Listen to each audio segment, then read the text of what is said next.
Now, what do you think about this whole flat Earth theory thing that's all over the internet? Well, you're going back to something that I had put aside back in the late 80s, early 90s, when I was looking into a lot of the information that was there in the Lucius Trust, and an old white gentleman by the name of Boris over there at the Theosophy Lodge, when they were giving me old maps, dusty books and stuff for me to look through. You have to go back to the fact that and again, I have to look at these things and tell you my history with this particular thing. I first was given information regarding that by two gentlemen that I invited to my gatherings of the Masters in Brooklyn. These were two Europeans by the name of Preston Nichols and Al Bielek. And at the time, I was speaking about the perception of a what they call flat Earth. We knew it as a flat plane, not a flat Earth, or a plane of existence, because again, we are limited by the language and limited by the education that we've been given to describe the reality that we're in. So I have to speak in words that can actually vibrate to the understanding basis for your education. So when people talk about flat Earth, flat Earth, that's just a misnomer. It tends to incite the ridiculous in someone's mind.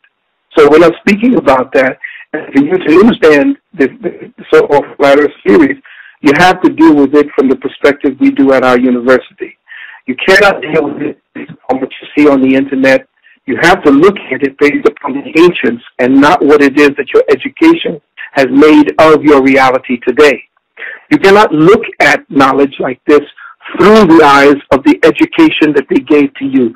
You have to go back to the science that the ancestors gave to you thousands upon thousands of years ago to see what that really means. Now, you have to look at it before the time of the Vatican and before the time that Christianity through Catholicism began to come to prominence, because the origin of the so-called round or globe Earth actually happened based upon the Vatican. The arguments regarding that shape of that Earth, they were still arguing about it up till that time of the 16th century, whether it was flat or round, because they were looking at the information that was put down by the ancient Kemites, the ancient Dravidians, the ancient Olmecs, and everyone who existed on the Earth before the Europeans. Now, what they were arguing about was how many secrets can we actually keep if we put out one or two perspectives. If we keep the flat Earth perspective, quote unquote, how many secrets could leak as a result of that? And can we keep the animal in the cage with that perspective? No. So what they did was they had to hide the information. The Vatican had to make sure that the information was hid. How did they hide it? They made sure that the so-called conjectures of the day, which is the Earth is round, the Copernican one, became the mainstay. So they began to promote that into the lexicon. And of course, they were running all of Western civilization's education system. They took the Copernican idea, which was to the Earth being round, and promoted that into, from that point forward, into the Western education system. So that's all we ever knew. The information that would have led you back to your ancestors, they put on hold or made ridiculous, so that the children in subsequent generations, as I was speaking about that thing about promoting the blurring of the gender line, the destruction of gender, that every generation after that they've conditioned into that will only know that as the reality. It's the same thing that happened when they suppressed all information that had to do with what became the Kabbalistic understanding as well as the Kemetic understanding of how our world or our reality really was.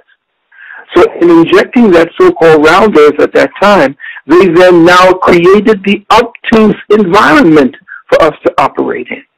And since everything from that point forward consolidated knowledge around that No, and reintroduction of the ancients information sounds ridiculous.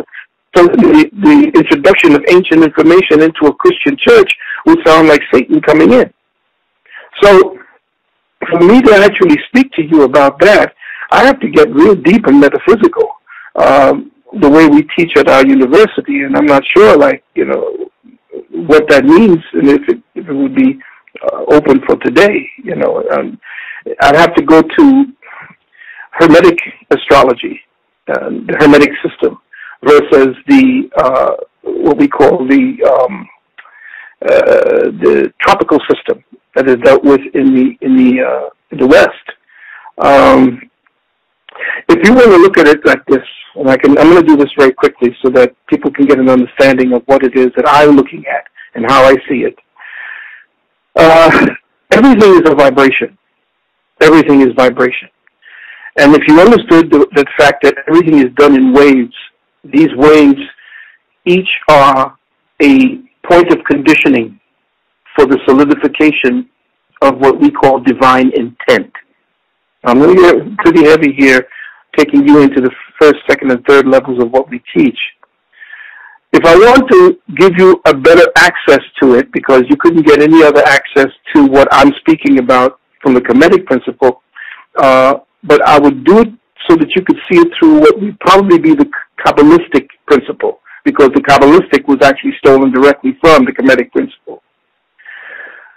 There are three principles in God: the Father, Son, and the Mother. Father, Mother, Son, and Father, Son, Holy Ghost, or whatever they want to speak about it today. But it was also known as the Ayin, or what they call Amen, but it's Ayin. Then there was the Ein Sof, and then there was something called the Ein Sof which is essentially the three stages of the expression of the mind of God. Okay?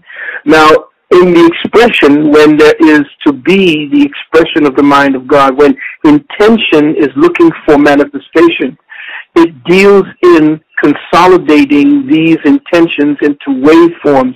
So the best way to you to see how the earth is actually consolidated is to see it in the chart that created the 10 Sephiroth. And the 10 Sephiroth essentially give you the first three, and then they go down into the last 7. But just to give you an understanding of it so that people can go and do their own research on it, your Bible, which is taken from Kabbalah, is giving you little hints about that as well, when they start speaking about the firmament, and they start speaking about the different spheres of existence and so forth. Well, the spheres that have that firmament in Kabbalah is what we call the octave. That's the 8th sphere, because the octave essentially is the harmonic upon which God's creation becomes manifest. Otherwise, it's just waveforms and intention. Okay? Who are following me. Now, to understand that, you have to understand that by counting it as the 8th sphere, you have to look at it in reverse, because we are actually occupying the realm of Malkuth. The realm of Malkuth is the realm of what we see as the consolidated earth plane. And if you were to look back from the realm of Malkuth and count 8 spaces back from Malkuth upward, you would see it would come to Bina. Okay? Now, Bina is the feminine principle. Counting 8 from 10, you go up to Bina. And who's Bina? Bina is the feminine principle. In Kemetic, she is Mut, or Nu. She is the mother, the great sea. That's where they talk about the ocean in the Bible, that being the ocean above. The primal essence filling the entire omniverse. And it's the fundamental essence of the universe before it becomes solidified. She is the sphere, what can I say? She's the sphere of magnetic cohesion. In other words, nothing can take place outside of this sphere unless it goes through the sphere and becomes magnetized, consolidated. In other words, atoms cannot consolidate into bodies unless it is actually filtered through this particular sphere of existence. And this is the Nu. This is Nu. She's the stabilizer, the organizer of all life. So when we speak about the firmament, that's exactly what we're talking about. We're talking about 10 layers, 10 different compression zones of cosmic activity that are pressurizing us into the atmosphere that we see, that we live, move, breathe, and have our being. Okay? So if you want to deal with that, she now is actually above Shu in the ancient Kemetic.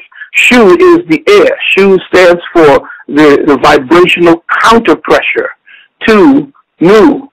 And so that vibrational counter pressure to Nu gives you the atmosphere in which we breathe. So now we're actually giving you how this so-called dome structure that these people on the internet are speaking about. There's no dome. There are pressure zones of activity where there is a consolidation of intention that we see as magnetism and electricity, and we process them through electricity and magnetism as they manifest as our senses. Okay?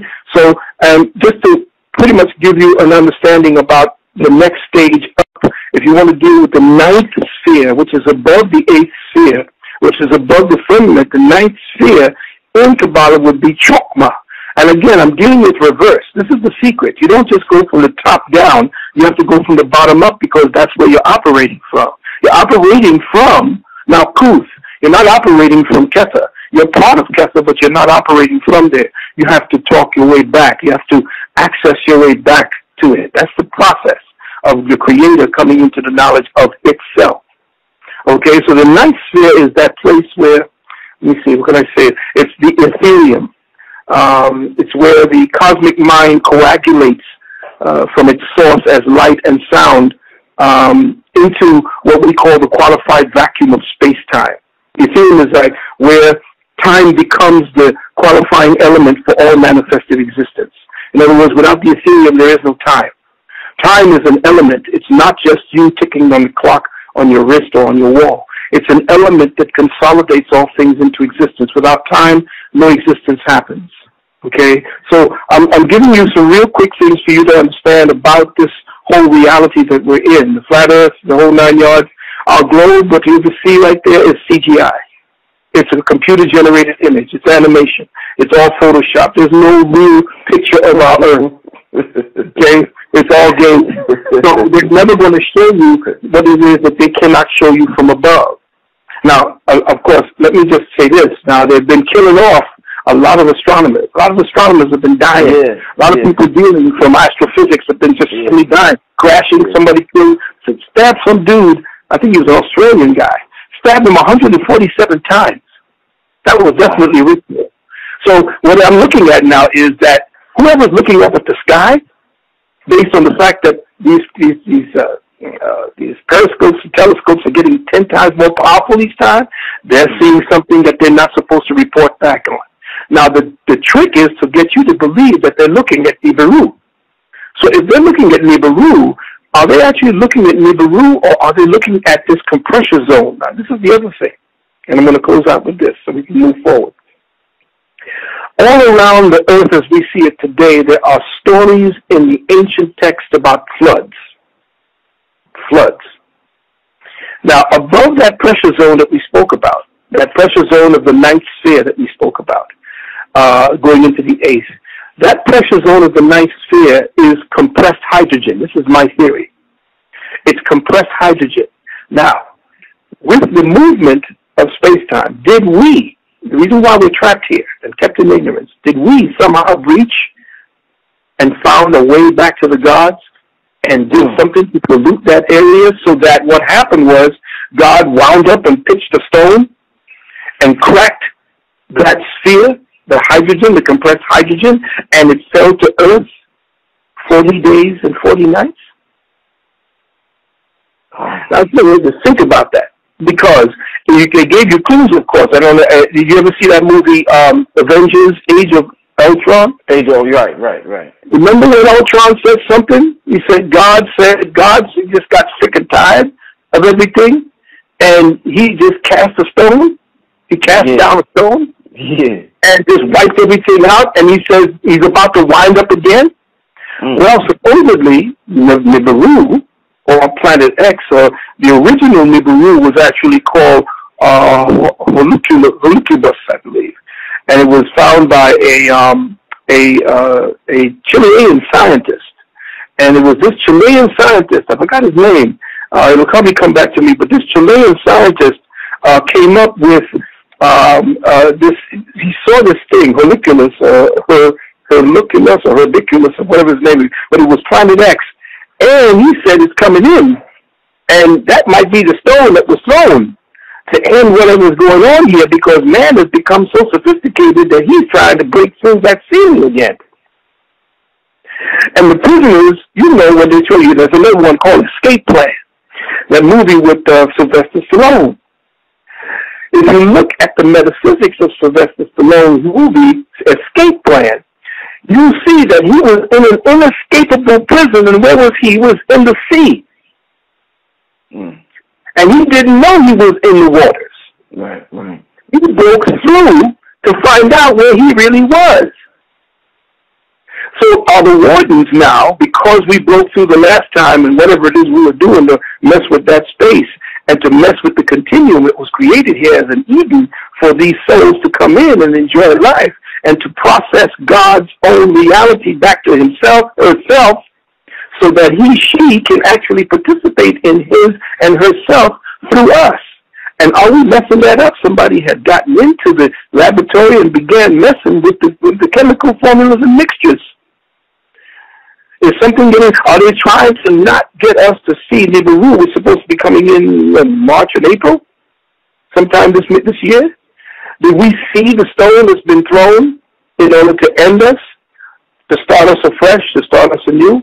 Or are we actually looking at the firmament, which is the dome of energy, not a dome that's a glass, but a dome of energy that is in layers of compression that create what we call the third dimension or third density, fourth dimensional consciousness for us to participate in third density. So all of this is part of what we teach at our university. It's you becoming deconditioned or to become deprogrammed and to decompress from the nonsense that has been given to you as your education. Well, man, to everybody listening, man, if that didn't make you want to sign up to this brother's university, I don't know what will, man. God, I'm glad I got that out of you, Dr. Valentine. That was amazing, man. Oh, man, that was deep. I'm going to have to, after this interview, I'm going to have to rewind that and listen to that a couple of times, brother. Oh, man, I mean, I couldn't give this back then and to speak on it, but I had to toe the party line, so to speak, from in the early 90s to maintain it, because, when people are not ready for it, they're not ready for it. And I was told by these two European gentlemen who made it out there, who understood the occult and were dealing with the occult through technology, that there are certain things that you're going to have to be very cool with and not say until it's time. So I pulled that particular plug, and I pulled a couple of plugs, just like I pulled the plug on the AIDS thing when I came out in 1985 and showed that it was a hoax. Then my life was threatened, my whole way of dealing with things. I had to back until young people began taking the information that I was able to get out there and began to start, saying, well, hey, look at this makes sense, and so forth. But as far as this, you can look at flat Earth, but if you do look at it through the eyes of those who are arguing over what science says it is and what it is not, you will never get it.